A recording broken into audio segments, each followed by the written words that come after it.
Balik ASF free na ang bungtohan giwan kataliwan nga igdeklarar inihan lokal nga panggobernuhan hinisabi nga bungto mahuman nga makompirmar nga waray na naitala nga kaso han African swine fever didahan gindumara nga monitoring ngan mahugot nga surveillance.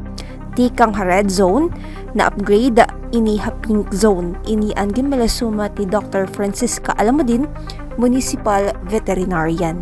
From a red zone to pink zone na tayo. So kung makikita mo dun sa national update ng ASF, naka-pink na nandoon na yung giwan. So meaning wala na tayong confirmed na walang ASF case for the recent ang ano niyan is 8 months. Wala na tayong kaso ng ASF dito sa giwan. Mahinumduman nga nakalabay nga tuig na hipatik ang kumpirmado nga kaso ni ASF habgiwan partikular na habarangay bungtod kundiin hagilayon nga gimpatuman ang mga pitad agud malikayan ang pagsarang ng pagdamuhan mga kaso. Usa na nga ni ang pagdepopulate han mga kabaktinan handa sabi nga ASF infected area hasulod ang 500 meters radius.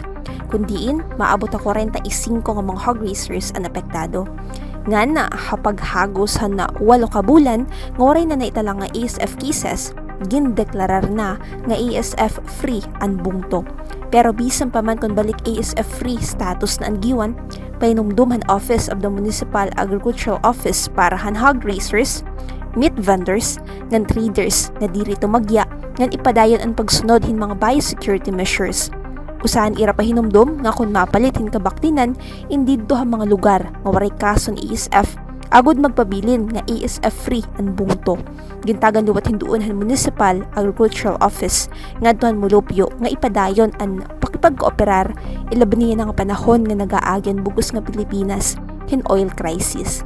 Nga kundiin mas magiging makuri para han bungto kung magkaadahin bago nga kaso hin ASF tungod na durong nga maapektaran ang pagpakabuhihan mga tawo, konsumidor, sugad man ang lokal nga ekonomiya. Salit, hirain nagahangyo, hina pagburuglig. Tikang dinhigiwan Eastern Samar ini Maureen Salamida, Eastern Samar News Service.